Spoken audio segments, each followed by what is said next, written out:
So hey guys, welcome back to my channel Aman Saki. और मैं अभी इफ्तारी लेके जा रहा हूँ घर पे पूरी मुझे से। आज टाइम नहीं लग रहा है, संडे था, लेट उठा, फिर नमाज़ पढ़ा, फिर थोड़ी दाढ़ी बाल कटाया, शेप नहीं किया, इंसान बना। मजाक कर रहा हूँ, पहले से इंसान ही था। और अभी घर पे जा रहा हूँ इफ्तारी खोलने क्योंकि टाइम हो गया 6:40। तो स्टे ट्यून विथ मी। तो गाइस, अभी मैं जा रहा हूँ घर पे। मैं था अभी नागपाड़ा पे, थोड़ा खेलने गया था।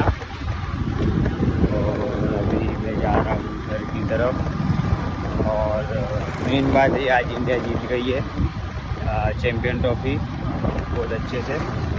तो बस आपका भी यही कहना चाहूँगा, आज के लिए इतना ही। फिर मिलते हैं वापस से कुछ जल्दी।